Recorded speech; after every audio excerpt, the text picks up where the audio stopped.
قرغې بند د کابل ښار په څنډه کې پرته د تفریح سیمه.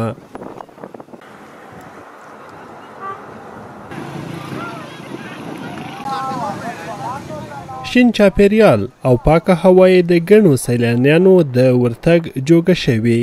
د نورو ورځو په پرتله د جمعې ورځ دلته ځانګړې وي. لویو لارو کې یې د نقلیه وسایطو ګڼه ګوڼه او د بند په شاوخوا کې د ځوانانو ناستي.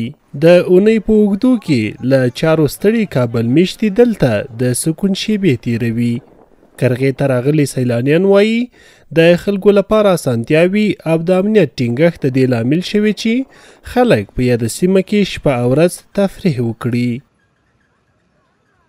از طرف روز دیگه مصروف درس مکتب هستیم، دکان میریم. باز دیگه روزای جمعه که میشه چکر میریم دیگه، هر طرف در کابل چکر میزنیم. این جمعه بخیر طرف قرغه اومدیم.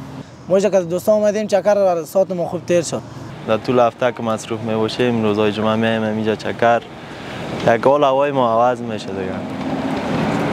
و قرغه جای خوب است، آرام است، امنیتش خوب است. همین جمعه نمی اوتلا میگه خوب است وضعیتش. قرغې بند ته د خلکو راتګ ډیرو نورو ته د کار زمینه هم برابره کړې.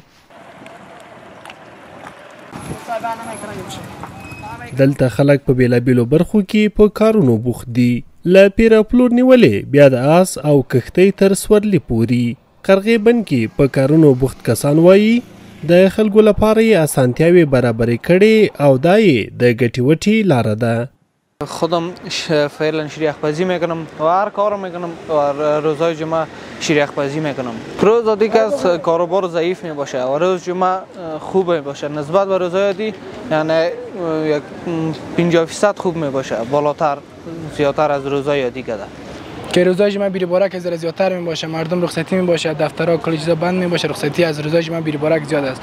از روزای رسمی بی‌بار نمیباشه، بسیار کم مردم میان و از ولایت‌ها میان یک تفریح دیدار از بند قرغه میکنن.